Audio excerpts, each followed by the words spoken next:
So guys, isi-share ko sa inyo ang natutunan ko regarding sa pag-edit ng wall structure in Revit. So first step, go to architecture, then click the wall, or you can type WA for the shortcut command of wall. Then here, so you can click any type of the wall. Na-edit naman to based sa requirement ni client. So click this one, edit type, then always duplicate the original file, then change name, sample basic wall,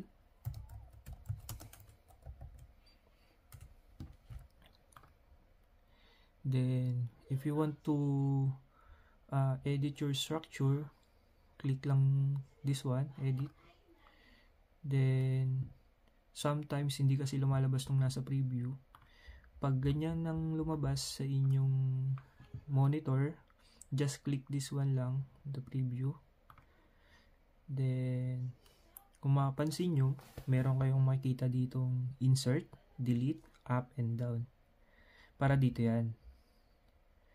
So for example, we need lang ng 100 mm thickness ng CHB, then plastering both side. So just delete lang these three. Magtira ka lang ng isa, then finish 1,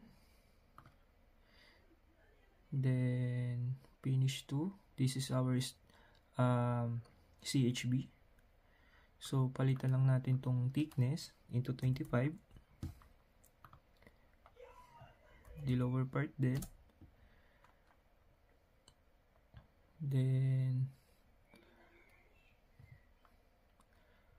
kung mapansin nyo, yung sa material ng finish 1 natin, pwede rin natin palitan yan.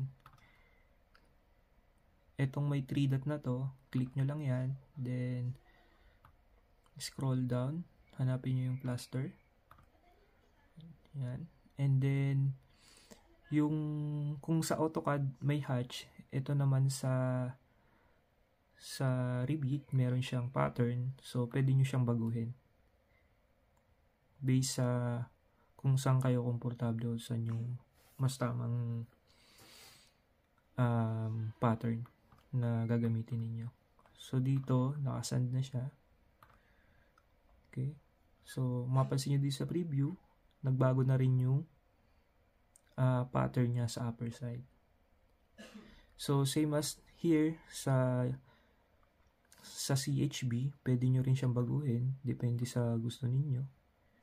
Dito nyo siya ma-edit sa foreground. Hanap lang kayo dyan, apply, okay. Yan guys, sa preview makikita nyo na nagbago na yung hatch or pattern natin. So okay, naka 115 thickness, apply, okay, click enter.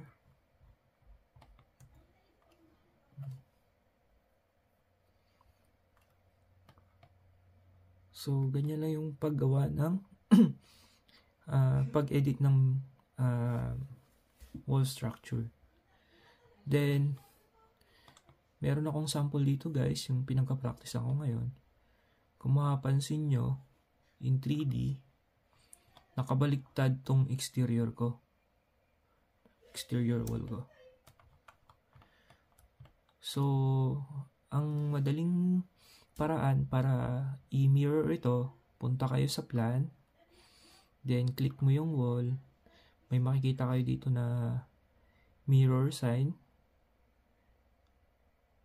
Pag click siya, change wall orientation, click nyo lang yan, then same as this one, same as this one. So check natin sa 3D kung tama ba. Okay, na-edit siya. So guys, yan lang yung i-share ko sa inyo kung paano mag-edit ng wall structure. Sana all.